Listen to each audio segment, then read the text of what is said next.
My Hero Academia. This is My Hero Academia, chapter 341, the story of how we all became heroes, part -1. -1. -1. It's very Bleach vibes. You remember when Bleach did like the whole negative chapter numbers thing? When they were doing the backstory of the Visoreds? I don't remember, but that actually does sound really cool. The Turn Back the Pendulum, dude. That whole arc? Where oh my god, that shit was crazy. Yeah, okay, I remember that. Let's not reminisce too much, though. Yeah, let's get into it. Last we left off, All Might spilt his plan on how to deal with the League of Villains. And, you know, it's going to be basically a divide and conquer thing.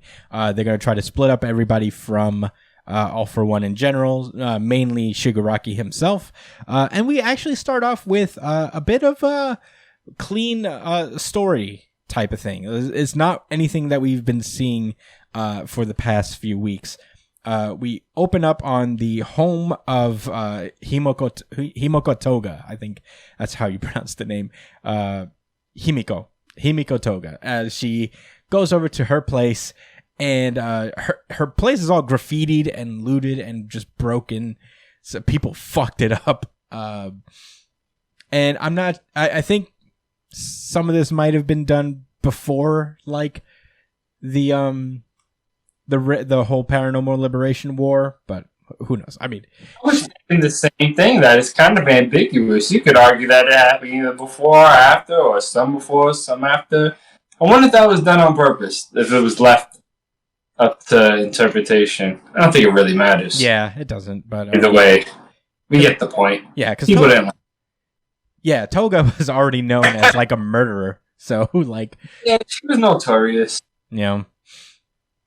I mean, this is like her childhood home, so this is where her parents lived, and you know, that's pretty fucked up. You see like little graffitis, like messages saying that like it's their fault for having her, you know. So I think like some of this is definitely after the Paranormal Liberation War, where everybody knows Toga is like a big wig in the League of Villains and whatnot. So you know, she's just going around her like now dilapidated house, kind of just bringing back some memories. Remembering the times where she would just be in bed, just like biting herself and wanting to be like, you know, the things that she loves, like Kay, that boy that she murdered back in the day, and all that stuff. And at the end of the day, she just thinks to herself, threw it all away, you know, as she stands in her bedroom where it just says Vampire Demon on her wall. And as she leaves her home finally, Dobby is waiting for her in the window, and he's just like, never knew you had a heart, nut job. Lord! And he's like, are you sure you're ready for what's coming? And he explains that, you know, like, we're putting an end to this world. You sure you're ready for this shit, bro? Things about to get real, bro. Hey, you looking real sentimental right now. A little on the business side. Nah, he was kind of trying. He was. He's a good because shit's about to get very real. Yeah. And that's just, I mean, look at where they're at right now. Look at the conditions. Mm-hmm. I would say shit is already real, so. I would say so as well. Real friend. Yeah. Well, Dobby then just burns down Toga's house, explodes it with his fire, and he explains that smiling is why we live our lives, you know? So Toga actually remarks that was actually kind of nice of him to burn down, like, you know, a house that seems to house a lot of, like, bad memories for her. And she's like, well, blew that shit up, yeah, bro. He exploded it. His flames are really explosive. Yeah. Is that thing? Is that something I haven't really paid attention to? Yeah, there's always been like a bigger spark to his flames. Like they literally like explode out of him. You know, there's a lack of control, obviously, with Toga. With Dobby. There's like a combustion aspect to it. Right. It's very, yeah. That's actually really cool. Yeah. It's always been like, it's funny because to just paint the fire another color and be like, oh, it's more intense. But I like that. There's an actual effect to it. I think that's a really nice touch. Is this like No. old news? Like, It is a little bit, but we haven't. It's been a while since we've seen Dobby do his thing. never too late to give someone their flowers, right? No, definitely not. Yeah. So Dobby blows up her house, and she's like, "We'll get caught. Don't do that. You'll get us caught." And he's like, "Caught? Who cares? The heroes ain't got shit. They're not strong enough to take us down now." And it's not kindness so much as twisting the knife more for endeavor. Yeah, I think he's just trying to be nice a little bit. He also mentions that, like, he'll be able to use it. And he explains that, like, I guess the prevailing theory is that the closer to her heart someone is, the more she'll be able to use their quirk when they transform. And one of the blood vials that Toga has is a little collection, a little sample that Dobby managed to pick up before Makia took them away. And it is Twice's blood. Man, the return of the Twice fans. This is what y'all been waiting for, yo. I'll be honest, I miss Twice. I like Twice. I like his design too. That's also a thing. I'm also like Twice. Cool. Twice had a pretty cool design. I liked him as a character. I was really bummed when they actually killed him off. I was like, "Oh, he's really gone." Yeah. Damn. So yeah, Dobby is basically, we'll help keep that sad parade marching. A reference to his like ultimate technique, which is Sad Man's Parade. Yeah, Himiko just stares at the vial of blood, and they're getting ready to go. Meanwhile, within the All for One cave, Shigaraki's going through it. He is like got tendrils out, and it's like shrinking. It's real gross, like fleshy, big expansions of gross shit, just like expanding inward and outward of the cave.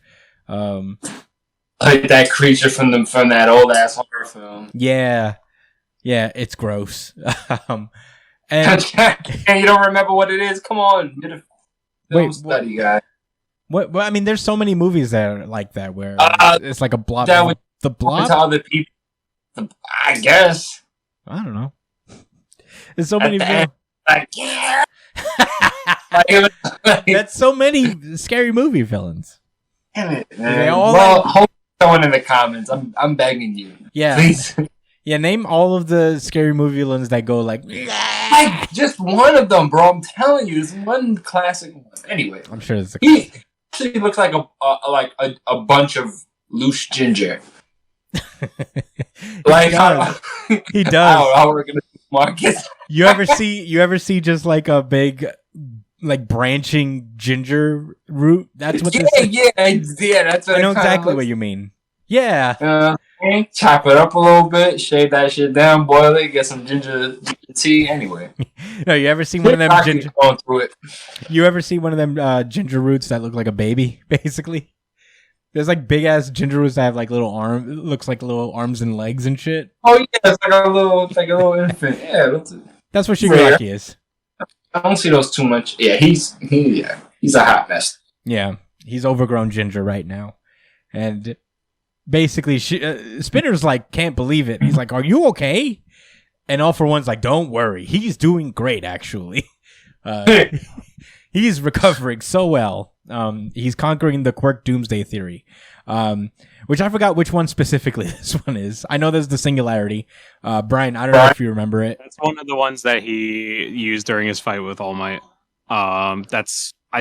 Hold on. I can't remember which one exactly that is, but it is one of his iconic ones. It's a quirk? Yeah, it's a quirk. No, he says there's a quirk doomsday theory. Yeah, that's the quirk. The quirk is called Doomsday Theory. Okay, I'll take it. What is it? What is the power? Can you like... remember that thing that he did with his arm? Like, it would just, like, bubble up and it would become, like, this weird big thing? Um, No? Wasn't that the big punch? When he turned his punch into, like a spinning jet and I don't know, knocked out all my. Hey, Yeah. I looked it up. It's basically like the quirk of all quirks. Like that's the shit that's gonna be the singularity. Oh, okay. So Shigaraki has the singularity within him, is what he's saying. So, When did that? All right. Well, we'll address that later. I mean, I guess. think like they've mentioned that like All for One and One for All are just like two paths converging on whatever this doomsday theory is. So yeah. Dude, what? Wow. Okay, I need to do my research. I don't want to hold us up Yeah. Anyway. because of my. Anyway, they actually changed subjects. They're just like, anyway, Spinner, you should know that like what the proportion of villain designated criminals are. Oh wait, time out. I'm sorry, but you skipped this little box. That's very important. Which one? He said he's still Shigaraki, Oh yeah. and the dude said, "Yes, of course." Yeah, Shigaraki's still in there, but he'd be lying, so who knows?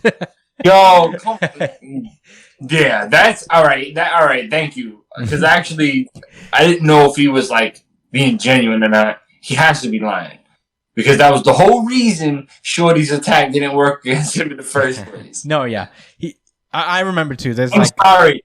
Like that wouldn't have been enough of an explanation. Like, oh yeah, he's still in there. he's still in He's there.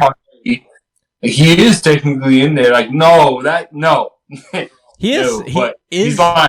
He is technically Yeah, in there, but not, it's not. enough of the name the bro. Yeah, he's basically 90% All for One. At this point. But yeah, Spinner doesn't even really get a chance to question him further because they change the subject and they talk about how.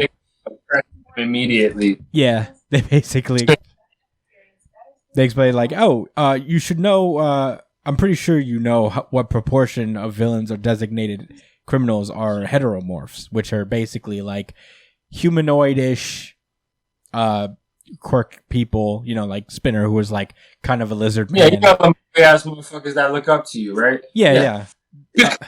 I think I forget his name right now, but the tentacle guy, he's a heteromorph himself because he has like the tentacles.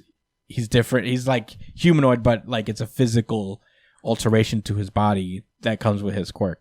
And I think it doesn't necessarily mean you're an animal person. It means like your quirk. No, you're some kind of a Yeah, your quirk takes a permanent physical manifestation on you. That's a deform that's so derogative.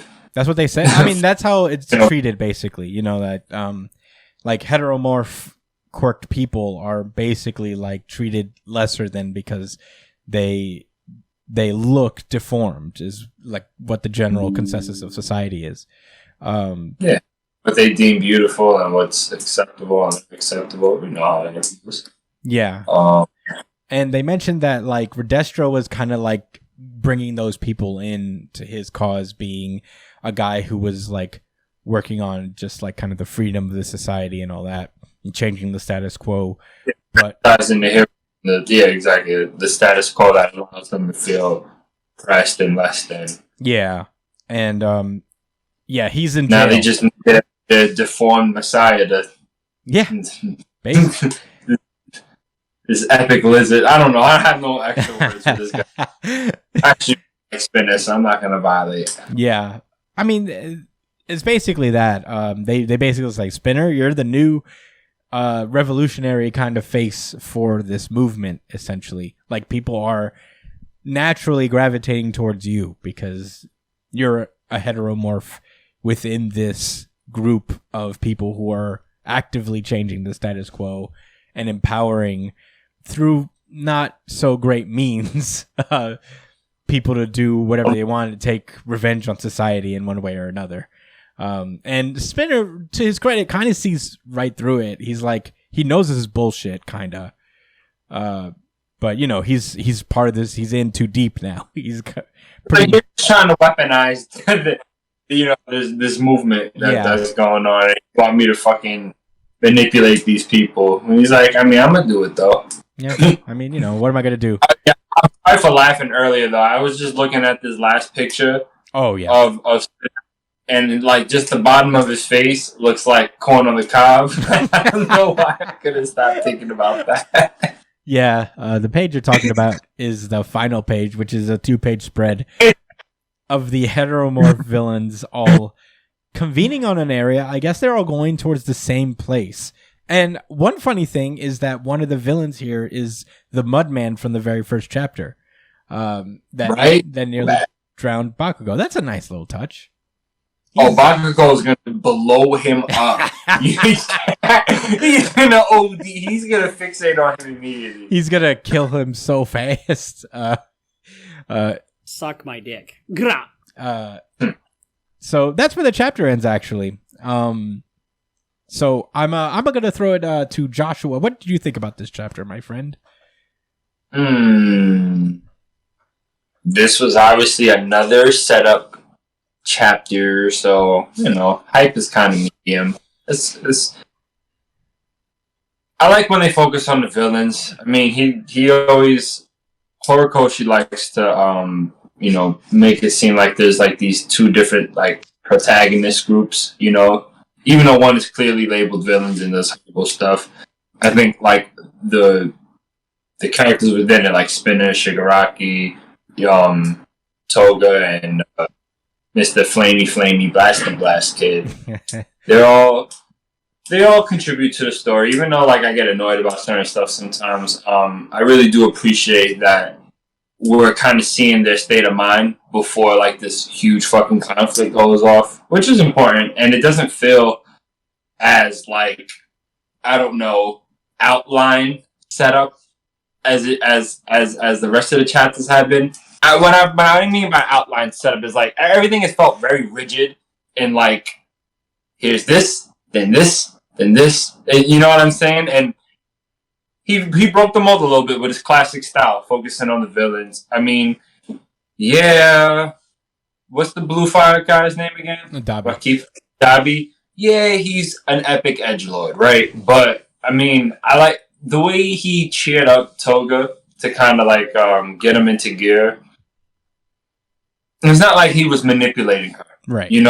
He was saying like, look, like kind of reminding her what they was here for and what they fought for, which was a really cool contrast to what we seen with the manipulation going on that you actually pointed out going on with Spinner. I didn't think about it like that. I thought he kind of was. I didn't think he was like even aware of it because I felt like he didn't care, But now I see that he knows that he could see through the, like you say, through the bullshit. But he feels like, none of that matters because I'm still here to help out Shigaraki anyway. But I did want to ask, did he shift like his allegiance, philosophically speaking, from idolizing this guy Stain over to Shigaraki? Like, when did that happen? I don't think he ever stopped idolizing Stain, but Shigaraki's his boy. Right, because of what they've been through. Yeah, he's still. I think he's still definitely like Stain is his ideal, but he's on a team with Shigaraki right now. But yeah, I don't know because I only bring that up because it seemed like he was willing to go through with something he wasn't feeling, which in my opinion, that's not what Spin has been about since he's been introduced. I think that's why he's probably the most interesting League of Villains character in my opinion, because he has morals and principles. Mm-hmm. More so than anybody else on that team. Like he's driven by that. When he really, how do I put it? He was inspired by Stain and joined a group of guys that he thought could change something. And I don't know. I just feel like this isn't in his character to just overlook something just to support his homie. Mm-hmm. But we'll see how it goes. This is just thoughts I had in my head. Yeah. As far as it goes. I think, like I said, I think he's a multi-layered character, and I do actually have like a lot of optimism that Horikoshi is going to flesh out this character really well in the arc eventually. Mm-hmm. A mini battle arc of some sort. Right. Those are my thoughts. Overall, I enjoyed the chapter after a couple of reads. Yeah. Brian, what did you think? I know you have thoughts. I think Spinner has been getting a lot of character building for a while now. It just flies under the radar a little bit. I feel like he's kind of the most human of the villains, from what I gather. I think that's the thing that they're going for, is that, like, whenever something's going wrong, Spinner is the person who has somewhat of the morals. You know what I mean? Like, he's the moral heart of the League of Villains. So him constantly having to doubt himself, and now him being a leader to some extent, even though he probably doesn't want to be in that position, like, just adds more to, like, his story arc. Like, he just wants to be a good friend, and he also wants to bring the world into a new world that he seems fit, like, that he thinks is right. So I really like I like Spinner. Yeah. I really like Spinner. Yeah. I want to say something positive, I guess. Like, I know we've been, like, kind of harping on My Hero pretty egregiously, I guess. Today? Not today. Not today. This has been a lot of positivity this day on My Hero Academia. I think I really like this chapter, and I think it's because I think you guys touched on it, but there's moments where, like, it made me miss that, like, one of the most interesting things to me about My Hero Academia, which was how the League of Villains had, like, this camaraderie. You know, like, I like that they had this kind of, like, twisted bond together where, in their own way, they were just, like, very encouraging to one another, and they really felt like they were in this together for the most part. That's why I think, like, Spinner is, like, kind of playing along, because at the end of the day, he may not necessarily believe in All for One and whatever he's doing, but he's looking out for what he feels to be maybe a family. You know, like, he's there to, I guess, All for One? No, Shigaraki, I guess. Like, I'm saying Spinner to Shigaraki. He's there to be, like, watch out for him more than going along with something for the cause. He's more watching out for Shigaraki, making sure he's good where he's at, and, like, All for One isn't doing anything creepy to him, basically. Right. Yeah, these moments with, like, again, like with Toga and Dabi, which is a simple little moment, a little bit of kind of Toga just, like, I don't think going back to anything or regretting anything necessarily.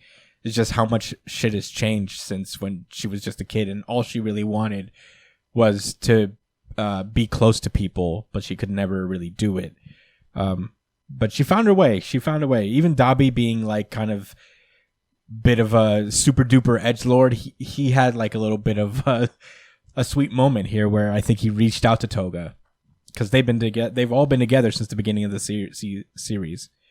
They've been together since, like, this is essentially a year, and a very intense one at that, of friendship where they've only spent time with each other. So I miss that part of My Hero, and, like, I think it's not the fault of My Hero, basically, because the world got so much bigger very quickly. So, you know, things just changed, you know, where we couldn't get more moments like this. But I'm glad that Horikoshi set some time aside for the League of Villains, the original group, to kind of just have these little moments with each other, with Dabi and Toga's concern and Spinner's concern for Shigaraki. I think it's a sweet moment. As for the Spinner stuff, I think you guys are right. I think he definitely does have, like, he's kind of like the moral heart, as weird as it sounds for a League of Villains, because he's the only one with... He's got something to stand on. My bad. Sorry, no, cut in you're on good. you. No, you're good. He's I don't know how else to put it. Like I said, like, he's got principles that he's ready to die for. Yeah, that's what I think. Yeah, he's also. Oh, never mind. Sorry. Well, as misguided as it is, he is fighting for something, or he is trying to fix a very specific issue within society that the others really aren't. Like, it's funny because I think he's also the least criminal of all of them. You know, coming into it, Dabi was like an arsonist psychopath at this point. Himiko Toga was already a murderer. Shigaraki has been rolling with All for One this entire time. But Spinner seems to have just like kind of joined the group somehow. It's very interesting. Yeah, when the League of Villains was formed, that was right after the Stain incident, and he just was like, fuck it, I'm ready to pick up this big-ass sword. And remember that shit? Yeah, the sword with many knives. Get out here. All knives, I don't know what the fuck is going on there, but... That was a cool weapon. I'm not mad at it. It was so But, dumb. you know, I want to say this, like, I really don't think that... I think that Spinner is the least developed character out of the whole group of villains. He is the only person that, from my memory, that, like, didn't have a one-on-one fight. But even more than just having a one-on-one fight, like, he didn't have any, like, specific development on him, like, where maybe his principles were challenged by something that, you know, that wasn't like such an easy answer. Maybe that just challenged the way he looked at things. We didn't have any of those moments, but I think that's coming up right now. Like, this is what, like, it's like, that's how I mentioned. That's, I guess, like, the real point I was trying to get to. Like, you know, I'm not gonna say he's underdeveloped because I feel like we know who he is and we know what he stands for, and that's been clear since the very beginning. But now he's right. He is right for yeah. Already. Yeah, he's not under development. We just haven't spent a lot of time with him. And I think like if I just think he's the least developed out of them all. Yeah. That's all. Like, as far as, you know. I think if All Might plan is we're gonna divide and conquer, I think they're setting up that Spinner's the first to go in terms of like who they're targeting first. But well, yeah, because he has passion, and someone with passion that feels some kind of way and goes into action. I feel like if he runs into heroes and they're able to have a conversation with someone that actually makes sense and understands, like Midoriya, you know what I mean? Mm-hmm. He's willing to change, and it's not some silly bullshit because he has a goal in mind. If that goal could be met by working with the heroes towards a peaceful society, I'm sure he, in a heartbeat, would be like, let's do it. Mm-hmm. Can we see Shigaraki, though? Midoriya would be like, bro, that's been my goal the whole time. I can really care less about everybody. All I care is Shigaraki. I must save that little boy. That little boy.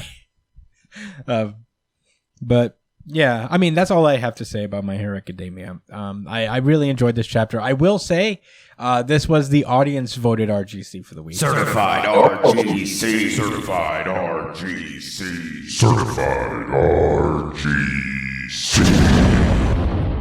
And you know what? I'll toss it to it. This was also mine, I think. Certified RGC. Certified RGC. Certified RGC.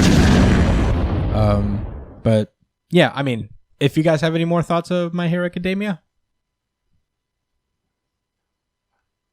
Hello? No? Oh, sorry. You muted out there for a second. I couldn't hear you at all. But yeah, okay. Now let us know what you guys think. Write in below in the comment section or email us at newjumpcitypod@gmail.com. Let us know what you think about the chapter.